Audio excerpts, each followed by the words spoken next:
નમસ્કાર વિદ્યાર્થીઓ, ઓનલાઈન ક્લાસમાં આપ સૌનું હાર્દિક સ્વાગત છે. છેલ્લે આપણે રાઉલ્ટનો એક નિયમ છે આપણે જોયો હતો. રાઉલ્ટનો નિયમ કોના માટે જોયો હતો? તો કે જ્યારે કોઈ પ્રવાહીમાં દ્રાવણો બનાવવામાં આવે ત્યારે બાષ્પ દબાણની અંદર ઘટાડો થાય છે કે વધારો થાય છે એ સમજવા માટે આપણે રાઉલ્ટનો નિયમ જોયો હતો. બંને આ નિયમ માટે તમારે યાદ રાખવાનું છે. ઘણી વખત એવી રીતે પૂછાય છે કે પ્રવાહીમાં દ્રાવણ બનાવવામાં આવે તો એના માટે રાઉલ્ટનો નિયમ સમજાવો. ક્યારેક એમ પણ પૂછાય છે કે બાષ્પશીલ દ્રાવ્ય અને બાષ્પશીલ દ્રાવક માટે રાઉલ્ટનો નિયમ છે એ લખો અને સમજાવો. બરાબર છે. હવે આપણે જે જોયું છે એ બાષ્પશીલ દ્રાવ્ય અને બાષ્પશીલ દ્રાવક માટે જોયું છે. એક વખત એને આપણે પુનરાવર્તન કરીએ અને એનું જે આપણે સમીકરણ મેળવ્યું હતું ત્યાંથી આપણે એને આગળ છે એ વધારવાનું છે. દ્રાવ્ય પણ બાષ્પશીલ છે અને દ્રાવક પણ બાષ્પશીલ છે. એટલે બાષ્પશીલ દ્રાવ્ય અને બાષ્પશીલ દ્રાવક એટલે બંને બાષ્પશીલ છે. એટલે એનો મતલબ એવો થયો કે પ્રવાહીમાં દ્રાવણ છે એ બનાવેલું છે. હવે પ્રવાહીમાં જ્યારે દ્રાવણ બનાવેલું હોય ત્યારે એનું બાષ્પ દબાણ છે એ બંને પ્રવાહી ઉપર આધાર રાખે છે. બરાબર. ગઈકાલે છેલ્લે તમને સમજાવ્યું હતું કે ધારો કે એક પાત્ર છે એની અંદર 700 ml પ્રવાહી 1 લીધું છે, બીજું એવડું જ પાત્ર છે એની અંદર આપણે 300 ml પ્રવાહી 2 લીધું છે, અને ત્રીજું એવડું જ પાત્ર છે જેની અંદર આપણે પ્રવાહી 1 અને પ્રવાહી 2 બંનેને મિશ્ર કર્યા છે. એટલે કુલ કદ કેટલું થઈ જશે? 1000 ml થશે. અહીંયા પ્રવાહી 1 અને 2 બંનેનું મિશ્રણ છે. 1 અને 2 બંનેનું મિશ્રણ છે. તો અહીં પ્રવાહી એક જ પ્રવાહી શુદ્ધ અવસ્થામાં છે. એટલે એનું અહીંયા જે બાષ્પ દબાણ બનશે એ પ્રવાહી 1ના કારણે જશે, જેને આપણે નામ આપશું P10. એવી જ રીતે અહીંયા પ્રવાહી 2 પોતે એક જ શુદ્ધ અવસ્થામાં છે. એટલે અહીંયા જે બાષ્પ દબાણ બનશે એને આપણે નામ આપશું P20, કેમ કે પ્રવાહી 2ના કારણે જ બાષ્પ દબાણ છે. ખાલી માત્ર પ્રવાહી 2ના કારણે જ બાષ્પ દબાણ છે. અહીંયા પ્રવાહી 1ના કારણે બાષ્પ દબાણ છે. અહીંયા શું છે? પ્રવાહી 1 પણ છે અને પ્રવાહી 2 છે. એટલે અહીંયા જે દબાણ હશે એ પ્રવાહી 1ના કારણે પણ હશે, 2ના કારણે પણ હશે. પણ અહીં પ્રવાહી 1 અને 2 શુદ્ધ અવસ્થામાં નથી, બંને છે એ મિશ્ર કરેલા છે. એટલે 1ના કારણે જે બાષ્પ દબાણ હોય એને આપણે P1 નામ આપશું. અહીંયા આપણે 0 શા માટે લખ્યા છે ઉપર? તો કે 0 એટલા માટે લખ્યા છે કે બંને પ્રવાહીઓ શુદ્ધ અવસ્થામાં છે. અહીંયા આપણે 1નું બાષ્પ દબાણ એ છે પણ એ શુદ્ધ અવસ્થામાં નથી. કેમાં છે? દ્રાવણની અંદર છે. 2ના કારણે જે બાષ્પ દબાણ છે એને આપણે શું કહેશું? P2 છે. અને આ જે દ્રાવણ છે મિશ્ર એના કારણે જે કુલ બાષ્પ દબાણ છે એને આપણે નામ આપીશું P ટોટલ નામ આપીશું. હવે અહીંયા જે પ્રવાહી 1ના મોલન્સ છે એને આપણે X1 નામ આપશું. તો X1 બરાબર 1 હશે અહીંયા, કેમ કે પ્રવાહી 1 માત્ર એક જ પોતે છે. અહીંયા જે પ્રવાહી 2 છે એના મોલન્સને આપણે નામ આપશું X2 નામ આપશું, કેમ કે આમાં પ્રવાહી 2 માત્ર એક પોતે જ છે, બીજું કાંઈ છે નહીં, એટલે એના મોલન્સ X છે. અહીંયા શું થશે? તો કે પ્રવાહી 1 અને 2નું મિશ્રણ છે. અત્યારે 700 અને 300 mlનું મિશ્રણ છે. એટલે અહીંયા X1 વત્તા X2 મળીને 1 થશે. આપણે આની ગણતરી કરવી હોય તો X1 કેટલા છે ને X2 કેટલા છે? તો જવાબ એટલો આવશે કે X1 બરાબર 0.7 આવશે અને X1 બરાબર 0.7 આવશે અને X2 બરાબર 0.3 આવશે.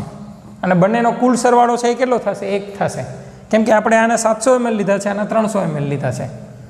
હવે અહીંયા જે કુલ બાષ્પ દબાણ છે એ આપણે એમ ના કહી શકીએ કે પ્રવાહી 1 ઉપર આધારિત છે, અને એમ પણ ના કહી શકીએ કુલ બાષ્પ દબાણ છે એ પ્રવાહી 2 ઉપર આધારિત છે. આપણે અહીંયા એવું કહેવું પડે કે બંને પ્રવાહી છે અને બંને કેવા છે? બાષ્પશીલ છે. એટલે દ્રાવણનું જે કુલ બાષ્પ દબાણ છે ને એ બંને પ્રવાહીઓ ઉપર આધાર રાખે છે. એટલે કે P1 અને P2 બંને ઉપર આધાર રાખે છે. ફરીથી એક વખત યાદ કરી લ્યો કે અહીં 0 લખીએ છીએ, અહીંયા 0 નથી લખતા. આ એ પ્રવાહી 1નું બાષ્પ દબાણ છે, આ એ પ્રવાહી 1નું જ બાષ્પ દબાણ છે. પણ અહીંયા પ્રવાહી 1 જ્યારે શુદ્ધ અવસ્થામાં હોય ત્યારે એનું બાષ્પ દબાણ છે, અને અહીંયા પ્રવાહી 1 જ્યારે દ્રાવણની અંદર હોય છે એટલે કે બીજા ઘટકની સાથે મિશ્ર હોય છે ત્યારે એનું બાષ્પ દબાણ છે. એવી જ રીતે P20 છે એ પ્રવાહી 2 જ્યારે શુદ્ધ અવસ્થામાં હોય છે ત્યારે એનું બાષ્પ દબાણ છે, અને P2 છે એ પ્રવાહી 2 છે એ જ્યારે દ્રાવણની અંદર હોય છે ત્યારે એનું બાષ્પ દબાણ દેખાડે છે. એટલે દ્રાવણનું કુલ દબાણ આપણે મેળવવું હોય તો કુલ દબાણને આપણે નામ આપશું P ટોટલ, અને ડાલ્ટનના આંશિક દબાણના નિયમ મુજબ P ટોટલ કેટલું થશે? P1 વત્તા P2 બરાબર થશે. આ મેં તમને ગઈકાલે સમજાવ્યું હતું. બરાબર. પહેલાં આપણે રાઉલ્ટનો ગઈકાલે નિયમ લખ્યો હતો, હજી એક વખત એ નિયમ લખીએ, એના આધારે સમીકરણ તારવીએ અને પછી આ સમીકરણની અંદર એની કિંમતો મૂકીએ. એક વખત ફરીથી સમજીએ અને ત્યાંથી પછી આપણે આગળ વધારીએ. રાઉલ્ટે એવું કીધું કે કોઈ પણ પ્રવાહી હોય તો એનું બાષ્પ દબાણ છે એ પ્રવાહીના મોલ અંશના સમપ્રમાણમાં હોય છે. પ્રવાહી જેટલું હોય ને એટલું એનું બાષ્પ દબાણ હોય. એટલે દરેક પ્રવાહીનું બાષ્પ દબાણ એના બાષ્પ દબાણ છે ને એ દરેક પ્રવાહીના એના મોલ અંશના સમપ્રમાણમાં હોય છે. આમ તો ખરેખર સાંદ્રતાના સમપ્રમાણમાં હોય છે. આપણે એવું સમજાતા કે દબાણ છે એના સાંદ્રતાના સમપ્રમાણ હોય, પણ સાંદ્રતા આપણે કેમાં લઈએ છીએ? મોલ અંશમાં લઈએ છીએ. સાંદ્રતા માટે ઘણા બધા એકમો છે, બરાબર. કુલ 10 એકમો છે, તમને ખબર છે. મોલારિટી છે, મોલાલિટી છે, નોર્માલિટી, ફોર્માલિટી, સાંદ્રતાના ઘણા બધા એકમો છે. પણ એમાંથી આપણે અહીંયા આગળ હેનરીના નિયમમાં પણ આપણે સાંદ્રતાના એકમ તરીકે કયું લીધું હતું? મોલ અંશ લીધો હતો. અને અહીંયા પણ સાંદ્રતાના એકમ તરીકે શું લઈએ છીએ? મોલ અંશ લઈએ છીએ, બરાબર. તો કોઈ પણ પ્રવાહીનું બાષ્પ દબાણ છે એના મોલ અંશના સમપ્રમાણમાં હોય છે. હવે બાષ્પ દબાણ એટલે આપણે ધારો કે બે પ્રવાહીઓ લઈ લઈએ છીએ. એક પ્રવાહી 1 છે અને બીજું પ્રવાહી છે એ કેવું છે? 2 છે. બંને પ્રવાહીઓને મિશ્ર કરી અને એક દ્રાવણ બનાવીએ છીએ. તો દરેક પ્રવાહીનું બાષ્પ દબાણ એટલે કે દ્રાવણમાં બાષ્પ દબાણ એના મોલ અંશની અંદર સમપ્રમાણમાં હોય છે. એટલે એકનું બાષ્પ દબાણ P1 છે તો એના મોલ અંશ શું હશે? X1 હશે. અને બીજાનું બાષ્પ દબાણ છે એ P2 છે તો એના મોલ અંશ શું હશે? X2 હશે.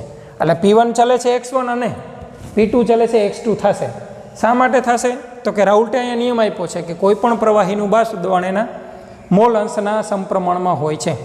એટલે P1 ચલે છે X1 અને P2 ચલે છે X2 થશે. હવે એનો ચલન કાઢીએ તો અચળાંક આવે. એટલે અચળાંક તરીકે K ની જગ્યાએ આપણે શું લઈએ છીએ? P10 લઈએ છીએ. એટલે P1 બરાબર P10 × X1 અને અહીંયા શું થશે? P2 બરાબર P20 × X2 છે એ થશે. એટલે આપણે બે સમીકરણો મળ્યા, સમીકરણ નંબર 1 અને સમીકરણ નંબર 2. આ બંનેની અંદર કેને શું કહેવાય એ આપણે ગઈકાલે સમજાતા, ફરીથી આજે સમજીએ કે અહીંયા P1 છે એ ઘટક 1 નું દ્રાવણમાં બાષ્પ દબાણ છે. યાદ રાખજો, ઘટક 1 નું દબાણ જ છે, પણ એ ક્યારે? ઘટક 1 જ્યારે દ્રાવણની અંદર હોય છે ત્યારે એનું બાષ્પ દબાણ છે P1 છે. P10 છે એ પણ ઘટક 1 નું જ બાષ્પ દબાણ છે, પણ એ શુદ્ધ અવસ્થામાં હોય જ્યારે, ઘટક 1 જ્યારે શુદ્ધ અવસ્થામાં હોય છે ત્યારે એનું બાષ્પ દબાણ છે. એટલે ખબર કેમ પડશે શુદ્ધ અવસ્થામાં છે ત્યારે? કે તો કે ઉપર 0 મૂકશું એટલે આપણે યાદ રાખવાનું કે શુદ્ધ અવસ્થામાં હોય ત્યારે એનું બાષ્પ દબાણ છે. X1 છે એ ઘટક 1 ના મોલ અંશ છે. X1 છે એ શું છે? ઘટક 1 ના મોલ અંશ છે. એવી જ રીતે અહીંયા P2 છે એ ઘટક 2 નું શુદ્ધ અવસ્થામાં P2 છે એ ઘટક 2 નું દ્રાવણમાં બાષ્પ દબાણ છે. P20 છે એ ઘટક 2 નું શુદ્ધ અવસ્થામાં બાષ્પ દબાણ છે. દ્રાવણમાં બાષ્પ દબાણ કોને કહેવાય અને શુદ્ધ અવસ્થામાં કોને કહેવાય? હમણાં આપણે 3 પાત્રોના ઉદાહરણો લઈને સમજ્યા છે. અને X2 છે એ ઘટક 2 ના મોલ અંશ છે. X2 શું છે? તો કે ઘટક 2 ના શું છે? મોલ અંશ છે. એટલે આવી રીતે આની આપણે માહિતી મેળવી કે આમાં જે P1 P10 અને X1 કોને કહેવાય, અહીંયા પણ P1 P2 P20 અને X2 કોને કહેવાય, એના વિશે આપણે આ માહિતી શરૂઆતમાં મેળવી. પછી આપણે એવું કીધું કે બંને દ્રાવણને જ્યારે મિશ્ર કરવામાં આવે છે ત્યારે દ્રાવણનું કુલ બાષ્પ દબાણ છે એને આપણે નામ આપશું P ટોટલ. એ દ્રાવણની અંદર જેટલા ઘટકો હોય ને એટલા ઘટકોના દબાણના સમપ્રમાણમાં હોય છે. યાદ રાખજો, 2 જ ઘટકો હોય તો 2 ના સરવાળા બરાબર હોય, 2 કરતાં વધારે ઘટકો હોય. દાખલા તરીકે આપણે એમ કહીએ કે મારી પાસે પ્રવાહી 1 છે, પ્રવાહી 2 છે, પ્રવાહી 3 છે અને પ્રવાહી 4 છે. આ 4 પ્રવાહીઓ શુદ્ધ અવસ્થામાં છે. તો આનું બાષ્પ દબાણ એટલે P10, આનું બાષ્પ દબાણ એટલે P20, આનું બાષ્પ દબાણ એટલે P30 અને આનું બાષ્પ દબાણ એટલે P40 થશે. 4 પ્રવાહી છે. એક પાત્રની અંદર 4 પ્રવાહીઓને મિશ્ર કરવામાં આવે છે, બરાબર. તો એ જે 4 પ્રવાહીઓ છે એના દ્રાવણમાં બાષ્પ દબાણ કેટલા થશે? તો કે પહેલા પ્રવાહીનું P1, બીજાનું P2, ત્રીજાનું P3 અને ચોથાનું P4 છે. આ દ્રાવણની અંદર છે ને આ શુદ્ધ અવસ્થામાં હોય ત્યારે. હવે અહીંયા દ્રાવણનું કુલ બાષ્પ દબાણ કેટલું થશે? તો કે P ટોટલ બરાબર P1 વત્તા P2 વત્તા P3 વત્તા P4 થશે. 4 ઘટકો છે એટલે. પણ આપણે મોટા ભાગે આ ચેપ્ટરની અંદર 2 ઘટકોનો જ અભ્યાસ કરવાનો છે. 2 થી વધારે ઘટકોનો તમારે અત્યારે આપણે અભ્યાસમાં આવતું નથી, યાદ રાખજો. એટલે P ટોટલ બરાબર કેટલા થાય? P1 વત્તા P2 થાય. હવે P1 ની કિંમત અહીંથી સમીકરણ 1 ઉપરથી અને P2 ની કિંમત સમીકરણ 2 ઉપરથી આપણે એની અંદર મૂકીએ તો P1 બરાબર શું છે? તો કે P1 0 × x1 છે અને P2 શું છે? તો કે P2 0 × x2 છે. એટલે P ટોટલ બરાબર P1 0 × x1 વત્તા P2 0 × x2 છે એ થશે. આ આપણે સમીકરણ છેલ્લે તાર્યું કે દ્રાવણનું કુલ બાષ્પ દબાણ કેટલું થાય? તો કે શુદ્ધ અવસ્થામાં હોય ત્યારે એનું બાષ્પ દબાણ હોય E અને એના મોલ અંશના ગુણાકાર બરાબર હોય. એવી જ રીતે વત્તા દ્રાવણ ઘટક 2 જ્યારે શુદ્ધ અવસ્થામાં હોય એનું બાષ્પ દબાણ અને એના મોલ અંશના ગુણાકાર બરાબર હોય છે. આ સમીકરણ છેલ્લે આપણે તાર્યું. હવે આ સમીકરણ ઉપરથી આપણે બીજા 2 સમીકરણો તારવવાના છે. 2 સમીકરણો છે એટલું યાદ રાખવાની જરૂર નથી, કેમ પણ જ્યારે જરૂર પડે ત્યારે આપણે એ સમીકરણો ગોખવાના નથી, પણ જ્યારે જરૂર પડે ત્યારે એ સમીકરણો આપણે તારવી લેવાના છે. એટલે હવે આજે આપણે આ સમીકરણ જે આપણે મેળવ્યું હતું ગઈકાલે છેલ્લે સુધી, ત્યાં સુધી તમે સેટ નોટની અંદર ઉતાર્યું છે. આજે ત્યાંથી આપણે આગળ વધવાનું છે.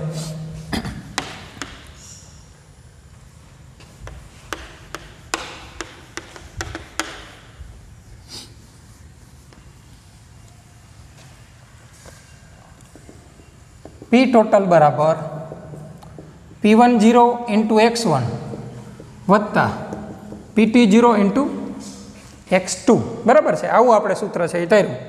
હવે આપણે સૌથી પહેલાં સમીકરણ તારવી કે આપણે ખબર છે કે x1 વત્તા x2 બરાબર 1 થાય. હંમેશા દ્રાવણની અંદર ગમે તેટલા ઘટકો હોય, દરેક ઘટકના મોલ અંશનો સરવાળો હંમેશા કેટલો થાય છે? 1 જ થાય છે. આ તમને યાદ હશે, બરાબર છે. એટલે અહીંયા 2 ઘટકો છે, x1 અને x2. એટલે 1 અને 2 એના બેના મોલ અંશ x1 અને x2 છે, તો એનો કુલ મોલ અંશનો સરવાળો કેટલો થાય? 1 થાય. હવે અહીંયા આપણે x1 ને સૂત્રનો કરતા બનાવો તો x1 બરાબર શું થાય? 1 - x2 થશે.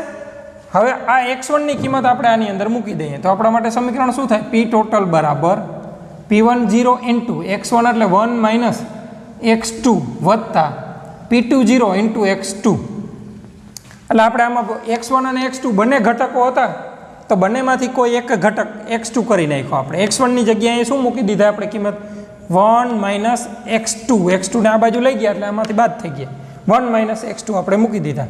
હવે આ P1 ને આપણે આની સાથે ગુણી નાખીએ તો P1 0 × 1 એટલે P1 - P1 0 × x2 વત્તા P2 0 × x2.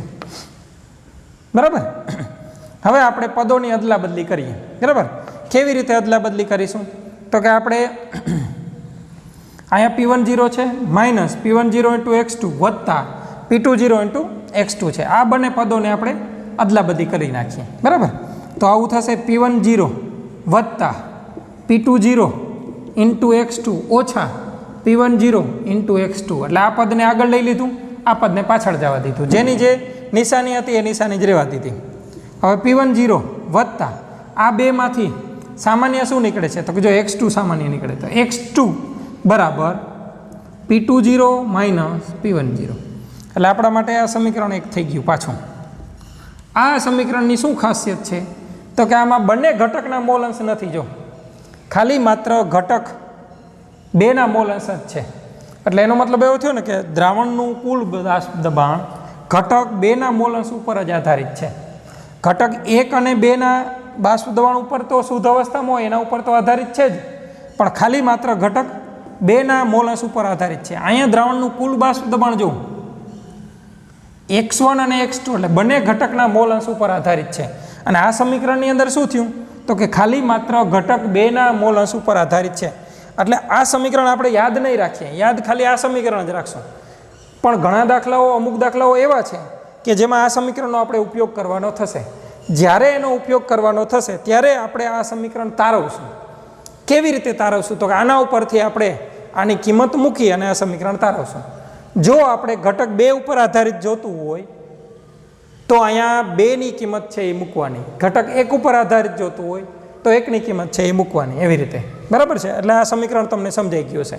હવે આપણે એક હજી બીજું સમીકરણ તારવીએ, જેમાં આપણે અહીંયા x1ને સૂત્રનો કરતા બનાવ્યું હતું, તો હવે આપણે x2ને સૂત્રનો કરતા બનાવીએ અને ફરીથી લખીએ x1 વત્તા x2 બરાબર 1 થાય. x1ને બનાવ્યો તો અહીંયા આપણે x2ને સૂત્રનો કરતા બનાવીએ, x2 બરાબર 1 માઇનસ x1. આ સમીકરણની અંદર અહીંથી જો આમાં કિંમત મૂકી હતી, અહીંથી પણ એમાં જ કિંમત મૂકીએ. એ સમીકરણની અંદર આની કિંમત આપણે મૂકી દઈએ તો p ટોટલ બરાબર p10 ઇન્ટુ x1, એટલે p10 ઇન્ટુ x1 એમનેમ રહેશે, p20 ના એમનેમ રહેશે, p20 બરાબર. x1ની x2ની જગ્યાએ શું મુકાઈ જશે? 1 માઇનસ x1 છે એ આવી જશે, બરાબર. ખ્યાલ આવ્યો? ઓકે. તો હવે p ટોટલ બરાબર p10 ઇન્ટુ x1 વત્તા p20, આને આની સાથે ગુણી નાખો, p20 આની સાથે ગુણે એટલે p20 આની સાથે ગુણે એટલે માઇનસ p20 ઇન્ટુ x1, બરાબર. આ જે p20 છે એને કૌંસની અંદર ગુણાકાર કરાવ્યો આપણે. હવે આપણે પદોની અદલા બદલી કરીએ કે p ટોટલ બરાબર આ p20 ને આગળ લઈ લ્યો ને p10 ઇન્ટુ x1 ને પાછળ જવા દો, તો p20 વત્તા p10 ઇન્ટુ x1 ઓછા p20 ઇન્ટુ x1. આ પદ હતું ત્યાં જ રહ્યું, આ બંને પદ છે એની આપણે અદલા બદલી કરી. અહીંયા આપણે આ બે પદની અદલા બદલી કરી હતી, જો અહીંયાની બેને આને નાને બેને અદલા બદલી કરી હતી. અહીંયા આપણે આ બે પદની અદલા બદલી કરી, p20 ને આગળ આવવા દીધા, p10 ઇન્ટુ x1 ને પાછળ જવા દીધા. હવે p20 એટલે p20 જ રહેવા દે. આ બેમાંથી સામાન્ય શું નીકળે? તો કે x1 સામાન્ય નીકળે, એટલે x1 બરાબર p10 માઇનસ p20. એટલે આ આપણું બીજું સમીકરણ મળી ગયું, p ટોટલ બરાબર. હવે આ સમીકરણ અને આ સમીકરણમાં શું તફાવત છે? તો કે જો અહીંયા p10 છે, અહીંયા p20 છે, અહીંયા x1 છે તો અહીંયા x2 છે, અહીંયા p2 માઇનસ p10 છે અને આ p1 માઇનસ p20 છે, બરાબર. પણ યાદ આપણે આ રાખવાનું છે કે આ સમીકરણ ઘટક 1ના મોલ અંશ ઉપર આધારિત જ છે અને આ સમીકરણ છે એ ઘટક 2ના મોલ અંશ ઉપર જ આધારિત છે. આ બંને સમીકરણો તમારે સ્ક્રીનશોટ પાડી અને સેટ નોટની અંદર લખવાના છે. ગઈકાલે આપણે જ્યાં છેલ્લે અટકાવ્યું હતું ત્યાંથી આગળ આ લખવાનું છે, બરાબર છે. આ બંને સમીકરણો આપણે યાદ નહીં રાખીએ, યાદ રાખજો, યાદ નહીં રાખીએ એવું યાદ રાખજો. બંને સમીકરણો જ્યારે જરૂર પડશે ત્યારે આની ઉપરથી આપણે તારવશું. તારવવા સાવ સહેલા છે. એક વખત x1ની કિંમત સૂત્રનો કરતા બનાવીને કિંમત મૂકવાની છે, બીજી વખત x2ને સૂત્રનો કરતા બનાવીને કિંમત છે એ મૂકવાની છે, બરાબર છે. એટલે બે સમીકરણો આપણને મળશે. અહીંયા આપણે રાઉલ્ટનો પહેલો નિયમ છે એ પૂરો થઈ જાય. પહેલો એટલે કોના માટેનો આ પહેલો નિયમ છે? તો કે બાષ્પશીલ દ્રાવ્ય અને બાષ્પશીલ દ્રાવક માટેનો આ નિયમ છે, એ જે આપણે આજે શીખાય. હવે પછી આપણે બીજા નિયમ તરફ આગળ વધવાનું છે. બીજા નિયમ એટલે તો કે જેમાં બંને બાષ્પશીલ ના હોય. બીજો નિયમ આપણે જોવાનો છે, એમાં શું કરશું આપણે? બંને બાષ્પશીલ નહીં હોય, બરાબર છે. એમાં ખાલી માત્ર દ્રાવક જ બાષ્પશીલ હશે, દ્રાવ્ય બાષ્પશીલ નહીં હોય, એના તરફ આપણે આગળ વધવાનું છે. આ નિયમ ઉપરથી આપણે આ સૂત્રને ફરીથી એક વખત જરાક સમજીએ. જો આના ઉપર તમે બરાબર ધ્યાન આપો કે p ટોટલ એ દ્રાવણનું બાષ્પ દબાણ છે, p ટોટલ છે. તો એ જે દ્રાવણ છે એનું બાષ્પ દબાણ છે એ કોની ઉપર આધાર રાખે છે? ઘટક 1 ઉપર આધાર રાખે છે કે ઘટક 2 ઉપર આધાર રાખે છે કે બંને ઉપર આધાર રાખે? તો બંને ઉપર આધાર રાખે છે. જો અહીંયા ઘટક 1નું શુદ્ધ અવસ્થામાં બાષ્પ દબાણ ઉપર આધાર રાખે છે અને x1 એટલે ઘટક 1ના મોલ અંશ ઉપર આધાર રાખે છે. એવી જ રીતે અહીંયા p20 છે એ ઘટક 2ના મોલ અંશ શુદ્ધ અવસ્થામાં દબાણો એના ઉપર આધાર રાખે છે અને x2 એટલે કે ઘટક 2ના મોલ અંશ ઉપર આધાર રાખે છે. એનો મતલબ એવો થયો કે દ્રાવણનું કુલ બાષ્પ દબાણ ઘટક 1 અને 2 બંને ઉપર આધારિત છે. શા માટે બંને ઉપર આધારિત છે? તો કે એટલા માટે કે બંને છે એ બાષ્પશીલ છે. 1 અને 2 બંને બાષ્પશીલ છે, એટલા માટે દ્રાવણનું કુલ બાષ્પ દબાણ ઘટક 1 અને 2 બંનેના દબાણ ઉપર આધાર, બંનેના મૂલ્યો ઉપર, બંનેના દબાણ ઉપર આધાર રાખે છે. યાદ રાખવાનું છે આપણે. આ આપણા માટે રાઉલ્ટનો પહેલો નિયમ પૂરો થયો. અહીં સુધી થિયરીમાં પૂછાય તો આપણે અહીં સુધી લખવાનો છે. આ નિયમ ઉપર આધારિત ઘણા બધા દાખલાઓ આપણે કરવાના થશે, પણ દાખલાઓ કરીએ એની પહેલાં 1-2 ચાર્ટ છે, આપણે 1-2 આલેખો સમજવાના છે અને પછી આપણે દાખલાઓ કરીશું, બરાબર છે. પણ એની પહેલાં હજી આપણે રાઉલ્ટનો બીજો નિયમ જોવાનો છે. આજે આપણે બીજા નિયમને સમજવાની શરૂઆત કરીએ તો રાઉલ્ટનો બીજો નિયમ,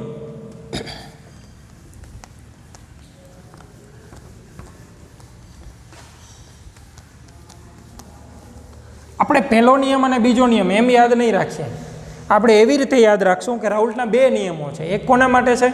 પ્રવાહીમાં દ્રાવણો એના માટે છે, અને બીજો કોના માટે છે? ઘનનું પ્રવાહીમાં દ્રાવણ હોય એના માટે. આપણે અત્યારે જોયો એ કેના માટે જોયો તો કે પ્રવાહી જ્યારે પ્રવાહીની અંદર ઓગળે છે ત્યારે. હવે આપણે રાઉલ્ટનો બીજો નિયમ,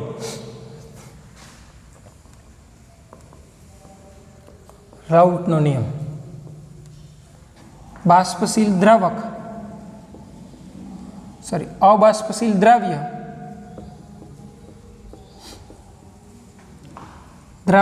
અને બાષ્પશીલ દ્રાવક માટે. આગળવાળા નિયમની અંદર દ્રાવ્ય અને દ્રાવક બંને બાષ્પશીલ હતા.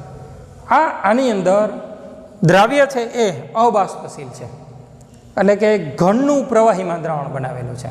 બરાબર છે. તો હવે એના માટે આપણે લખીએ અબાષ્પશીલ દ્રાવ્યને બાષ્પશીલ દ્રાવકમાં ઓગાળી મંદ અને આદર્શ દ્રાવણ બનાવવામાં આવે.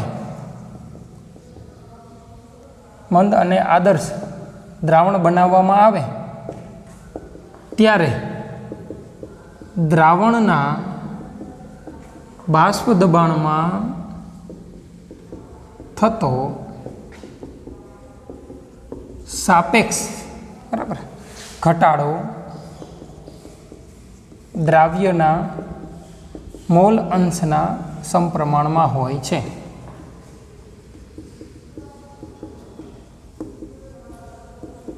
હવે રાઉલ્ટે આ નિયમ આપી દીધો છે, નિયમ આપ્યો છે. રાઉલ્ટે અગાઉ નિયમ એક આપ્યો હતો કે કોઈ પણ પ્રવાહીનું દબાણ તેના મોલ અંશના સમપ્રમાણમાં હોય છે. બરાબર છે. એના ઉપરથી જ આપણે આગળવાળો નિયમ આપણે તર્યું. હવે અહીંયા રાઉલ્ટે થોડોક ફેરફાર કરી અને અબાષ્પશીલ દ્રાવ્ય અને બાષ્પશીલ દ્રાવક માટે એના માટે બીજો એક નિયમ આપ્યો છે, જે આપણે સાબિત કરવાનો છે કે આવું જ છે એમ. અબાષ્પશીલ દ્રાવ્યને બાષ્પશીલ દ્રાવકની અંદર ઓગાળી, એટલે આપણી પાસે એક પાત્રની અંદર દ્રાવક છે જે બાષ્પશીલ છે. બરાબર, એટલે કે ધારો કે પાણી છે. બરાબર, પછી એને આપણે બીજા એક પાત્રની અંદર આપણે ખાંડ લઈ લઈએ, એને પાણીની અંદર ઓગાળીએ, એટલે ખાંડ છે એ કેવું છે? અબાષ્પશીલ છે. એટલે અબાષ્પશીલ દ્રાવ્યને પાણી એટલે કે બાષ્પશીલ દ્રાવકની અંદર ઓગાળી અહીંયા મંદ અને આદર્શ દ્રાવણ બનાવ્યું છે. એટલે આ આપણા માટે દ્રાવણ છે. કોનું દ્રાવણ છે? ખાંડનું પાણીમાં. કેવું દ્રાવણ છે? મંદ છે. સાંદ્ર નથી બનાવવાનું, એટલે ખાંડ બહુ બધી નથી નાખવાની. બરાબર, મંદ અને આદર્શ દ્રાવણ બનાવો ત્યારે આનું જે દબાણ હોય, આનું જે બાષ્પ દબાણ હોય એના કરતાં અહીંયા જે બાષ્પ દબાણ છે અહીંયા જે બાષ્પ દબાણ છે એ શુદ્ધ દ્રાવકનું બાષ્પ દબાણ છે. અહીંયા જે બાષ્પ દબાણ છે એ કોનું છે? દ્રાવણનું બાષ્પ દબાણ છે. તો દ્રાવકમાંથી દ્રાવણ બનાવો ત્યારે એનું જે બાષ્પ દબાણ છે એમાં એમ કહે છે કે ઘટાડો થાય છે. હવે શા માટે ઘટાડો થાય છે એ આપણે અગાઉ સમજ્યું છે. ફરીથી એક વખત કે જો અહીંયા સપાટી ઉપર માત્ર ખાલી કોના અણુ હોય છે? પાણીના જ અણુ હોય છે. અહીંયા સપાટી ઉપર માત્ર પાણીના અણુઓ હોતા નથી. કેટલાક અણુઓ કોના હોય છે? ખાંડના હોય છે. ખાંડ છે એ કેવું છે? અબાષ્પશીલ છે. એટલે ખાંડનું બાષ્પીભવન ના થાય, ખાલી માત્ર કોનું બાષ્પીભવન થાય? પાણીનું. એટલે અહીંયા બાષ્પીભવન વધારે થાય, અહીંયા બાષ્પીભવન ઓછું થાય, એટલે બાષ્પ દબાણમાં શું થાય? ઘટાડો થાય. હવે નિયમ પાછો વાંચો કે અબાષ્પશીલ દ્રાવ્યને એટલે કે ખાંડને બાષ્પશીલ દ્રાવકમાં એટલે કે પાણીમાં ઓગાળી મંદ અને આદર્શ દ્રાવણ કોને કહેવાય? આપણે આગળ શીખશું આ પાઠમાં. મંદ કેને કહેવાય તમને ખબર છે? મંદ એટલે જેમાં દ્રાવ્યનું પ્રમાણ ઓછું હોય, સાંદ્ર એટલે જેમાં દ્રાવ્યનું પ્રમાણ વધારે હોય. મંદ અને આદર્શ દ્રાવણ બનાવવામાં આવે ત્યારે દ્રાવણના એટલે આ દ્રાવણનું બાષ્પ દબાણ છે, દ્રાવણના બાષ્પ દબાણમાં થતો સાપેક્ષ જરાક વાર ભૂલી જાઓ, થતો ઘટાડો એટલે જે આ ઘટાડો થયો એ દ્રાવ્યના આગલા નિયમમાં એવું કીધું કે મોલ અંશના સમપ્રમાણમાં હોય છે. અહીંયા એવું કીધું કે એ દ્રાવ્યના એટલે દ્રાવ્ય એટલે કોણ? તો કે ખાંડ. એટલે દ્રાવક એટલે ઘટક 1 અને દ્રાવ્ય એટલે ઘટક 2. બરાબર, તો એમ કહે છે કે દ્રાવ્યના એટલે X2 ના દ્રાવ્યના મોલ અંશ એટલે X2 ના સમપ્રમાણમાં હોય છે. ફરીથી જો સમજો કે અબાષ્પશીલ દ્રાવ્યને એટલે કે ખાંડને બાષ્પશીલ દ્રાવકમાં એટલે કે પાણીમાં ઓગાળી મંદ અને આદર્શ દ્રાવણ બનાવવામાં આવે ત્યારે દ્રાવણના બાષ્પ દબાણમાં થતો ઘટાડો એટલે કે આ જે દ્રાવણ બને છે એનું બાષ્પ દબાણ આ દ્રાવક કરતાં ઓછું હશે. તો જે ઘટાડો થાય છે એ ઘટાડો દ્રાવ્યના મોલન્સ એટલે દ્રાવ્ય કોણ ખાંડ એના મોલન્સ એટલે X2 ના સમપ્રમાણમાં હોય છે એવો રાઉલ્ટે નિયમ આપ્યો છે. હવે આ નિયમને આપણે સાબિતી મેળવવાની છે કે આપણે એક એવું ગાણિતિક સમીકરણ તારવવાનું છે કે જેમાં ખરેખર એ દ્રાવણના બાષ્પ દબાણ X2 ના સમપ્રમાણમાં હોય એવું આપણે સાબિતી કરવાની છે. બરાબર. તો કેવી રીતે સાબિતી કરશું? તો કે રાઉલ્ટનો જે આગળનો નિયમ હતો, આગળનો નિયમ કયો હતો? તો કે કોઈ પણ પ્રવાહીનું બાષ્પ દબાણ એના મોલન્સના સમપ્રમાણમાં હોય છે. એ હતો ને આપણી પાસે નિયમ? હા, એ નિયમનો ઉપયોગ કરી અને આપણે અહીંથી આગળ વધવાનું છે. રાઉલ્ટના સામાન્ય નિયમ મુજબ, રાઉલ્ટનો સામાન્ય નિયમ શું હતો? કોઈ પણ પ્રવાહીનું બાષ્પ દબાણ તેના મોલ અંશના સમપ્રમાણમાં હોય છે. કોઈ પણ પ્રવાહીનું બાષ્પ દબાણ તેના કોઈ પણ પ્રવાહી હોય તો એનું બાષ્પ દબાણ એના મોલ અંશના સમપ્રમાણમાં હોય છે. બાષ્પશીલ દ્રાવકમાં જેને આપણે ઘટક નંબર 1 કહેશું માં અબાષ્પશીલ દ્રાવ્ય જેને આપણે ઘટક 2 કહેશું નું દ્રાવણ બનાવીએ ત્યારે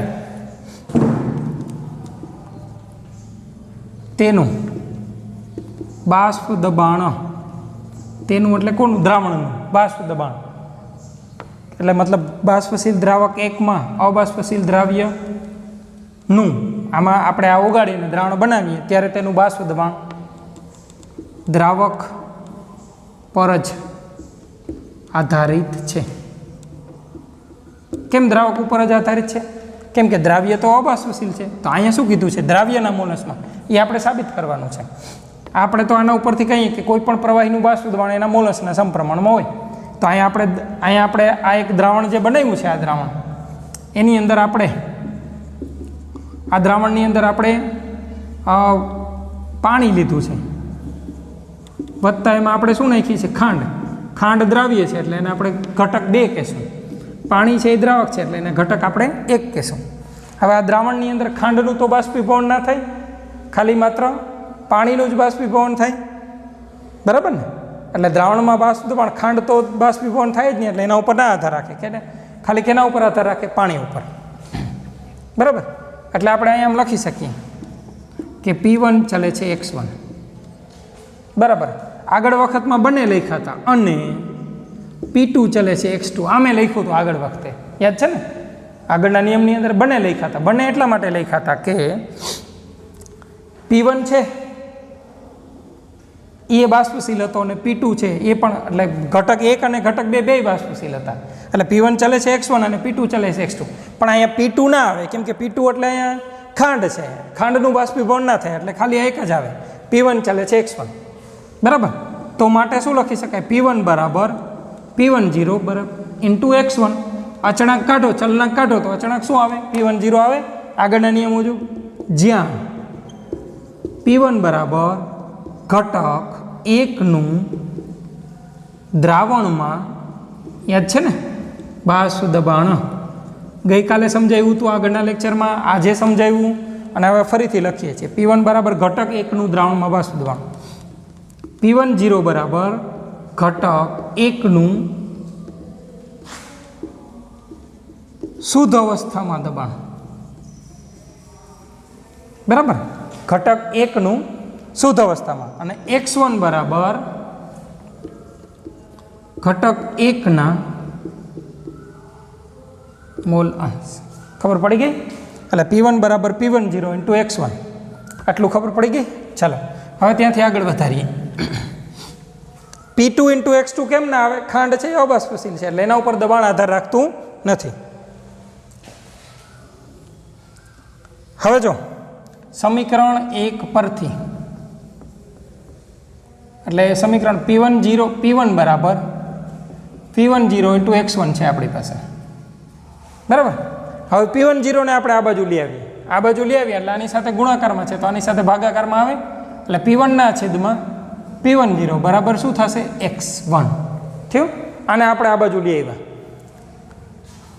બંને પદમાંથી બંને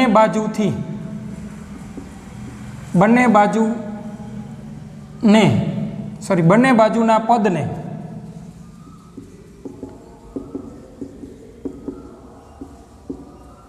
એકમાંથી બાદ કરતા એટલે આ બાજુ ને આ બાજુ બંને જે સમીકરણના બે બાજુ પદ છે એમાં બે બાજુ સરખી રીતે ઉમેરી પણ શકો, સરખી રીતે બાદબાકી પણ આપણે કરી શકીએ. એનાથી સમીકરણમાં કંઈ ફેર પડતો નથી. એટલે આ બાજુ અને આ બાજુ બંનેને આપણે એકમાંથી બાદ કરવાના છે. એટલે 1 માઇનસ P1 છેદમાં P10 બરાબર 1 માઇનસ x1 થશે. આવું હવે P10 ના એ ગણતરી કરી રાખી એટલે P10 માઇનસ P1 ના છેદમાં P10 બરાબર 1 માઇનસ x1, પરંતુ x1 વત્તા x2 બરાબર 1 થાય તો x2 બરાબર શું થાય તો કે 1 માઇનસ x1 થાય. જો x1 અને x2 એટલે કોઈ પણ જેટલા ઘટક હોય એના મોલસનો સરવાળો હંમેશા 1 થાય. તો x2 ને સૂત્રનો કરતા બનાવો તો 1 માઇનસ x1 આ બાજુ જાય એટલે શું થાય 1 માઇનસ x1. તો અહીં કેટલા છે 1 માઇનસ x1, તો 1 માઇનસ x1 ની જગ્યાએ એટલે સમીકરણ 2 પરથી આપણે અહીંયા લખીએ.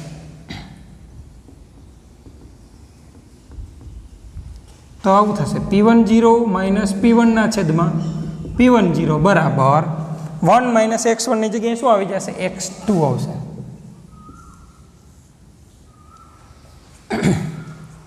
આ આપણું રાઉલ્ટના આ બીજા નિયમ માટેનું ગાણિતિક સમીકરણ આપણે તારવી લીધું, બરાબર. શું કર્યું આપણે? હવે આપણે જે આ નિયમ લખ્યો છે એ એના ઉપરથી સમજવાનો છે. આપણે જે નિયમ લખ્યો એ એના ઉપરથી સમજશું આપણે, બરાબર. પણ એક વખત આટલું સમજી લઈએ. રાઉલ્ટનો સામાન્ય નિયમ શું હતો કે કોઈ પણ પ્રવાહીનું દબાણ તેના મોલસની અંદર સમપ્રમાણમાં હોય. અહીંયા કેટલા ઘટકો છે? 2 ઘટકો છે, ઘટક 1 અને 2. પણ બીજો છે એ તો અબાષ્પશીલ છે એટલે દબાણ ખાલી માત્ર ઘટક 1 ઉપર જ આધાર રાખે એટલે P1 ચલે છે x1 આવે, P2 ચલે છે x2 ના આવે. એટલે P1 ચલે છે x1. અચળ અચલના કાઢો તો P1 બરાબર શું થાય P10 ઇન્ટુ x1. બંને આની કિંમત આપણે આ તને શું કહીએ છીએ એ આપણે સાબિત લખી નાખ્યું. એટલે P1 બરાબર P10 ઇન્ટુ x1. પછી શું કર્યું તો કે આ P10 ને આ બાજુ લઈ લીધા એટલે P1 છેદમાં શું આવ્યું P10 આવ્યું બરાબર શું થયા x1. બંને બાજુના પદને એકમાંથી બાદ કર્યા એટલે બાદબાકી કરી. હવે આને આની સાથે ગુણી નાખ્યા એટલે P10 માઇનસ P1 ના છેદમાં P10 બરાબર શું થયું 1 માઇનસ x1. પણ x1 વત્તા x2 બરાબર કેટલા હોય 1 હોય તો x2 ને સૂત્રનો કરતા બનાવો તો શું થાય 1 માઇનસ x1. એટલે આપણી પાસે સમીકરણ મળી ગયું કે P10 માઇનસ P1 છેદમાં P10 બરાબર શું થયું x2. યાદ રહેશે. હવે અહીંયા P1 શું છે તો આ રહ્યા ઘટક 1નું દ્રાવણમાં બાષ્પ દબાણ. P10 શું છે તો ઘટક 1નું શુદ્ધ અવસ્થામાં બાષ્પ દબાણ. x2 શું છે તો કે x1 ઘટક 1ના મોલસ છે, x2 શું છે ઘટક 2ના મોલસ છે. આને આ રાઉલ્ટના નિયમનું ગાણિતિક સમીકરણ છે. આ છે એ રાઉલ્ટના નિયમનું શું છે ગાણિતિક સમીકરણ છે. એટલે તમારે આજે આ આખું ગાણિતિક સમીકરણ છે એ આપણે સેટ નોટની અંદર અત્યારે ઉતારવાનું છે, બરાબર છે. આવતીકાલે એટલે કે હવે પછીના લેક્ચરની અંદર આપણે ફરીથી એક વખત આ નિયમ સમજશું અને આ જે નિયમ લખ્યો છે એને આની સાથે સાંકળી અને આપણે બરાબર સમજવાનો છે કે આ જે નિયમ લખ્યો છે ને એ જ આ સમીકરણ છે, બરાબર. પણ કેવી રીતે એ જ છે એ આપણે નેક્સ્ટ લેક્ચરની અંદર સમજીશું. એક વખત ફરીથી નિયમ સમજી અને પછી એ સમજશું. તમારે સ્ક્રીનશોટ પાડી અને સેટ નોટની અંદર આ નિયમ લખવાનો છે. ઓકે, આજે આપણે અહીંયા અટકાવશું. નેક્સ્ટ લેક્ચરની અંદર ફરીથી મળીશું.